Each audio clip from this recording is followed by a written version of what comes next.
తెలంగాణ రాజధాని.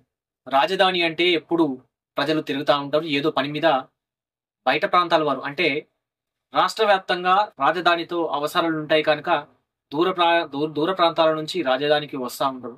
మరి అక్కడి నుంచి తమ ఇళ్లకు చేరుకోవాలంటే సమయం పడతది. అలాంటి సందర్భంలో భోజనానికి కానీ, ఇంకా ఇతరత్ర అవసరాలకు హోటళ్లను చేరుకుంటారు. మరి రీసెంట్‌లీగా సీఎం గారు ప్రవేశపెట్టిన పద్ధతి 10 గంటల వరకు అంతా బంద్ చేయాలని జెప్పేసి అన్నదాన్ని బట్టేసి నిన్న హోటల్‌పై దాడి చేసి వారిని బయటికి గెంటేసి అరెస్ట్ చేశారు.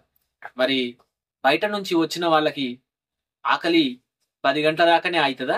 10 గంటల దాకా కాదా? అని జెప్పేసి ప్రశ్నిస్తా ఉన్నారు. అంటే ఆకలి అనేది సమ్ టైమ్ వరకు మాత్రమే అవుతుందా? అని జెప్పేసి ప్రశ్నిస్తా ఉన్నారు మరి. ఇబ్బంది పడాల్సిన పరిస్థితి ఏర్పడతది మరి.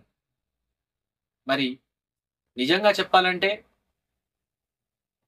రాజధాని ఒక వెలుగులో ఉంది అనంటే, రాజధాని వెలుగుతా ఉంది అనంటే చుట్టుపక్కల ప్రాంతాల వారు అక్కడికొస్తారు కనుకనే అక్కడ టాక్సెస్ కానీ ఎక్కువగా జమ అయితా ఉంటాయి. అంటే పెట్రోల్ రూపంగా గానీ, డీజిల్ రూపంగా గానీ, ప్రయాణాల రూపంగా గానీ, లేకపోతే అక్కడ జరుగుతున్న వ్యాపారాలను బట్టి గానీ ప్రభుత్వానికి ఫండ్ వస్తా ఉంటది. మరి ఇలాంటి వాటిని ఆపితే మరి రేపటి రోజున ఆర్థికంగా దెబ్బతినే అవకాశం ఉంటది.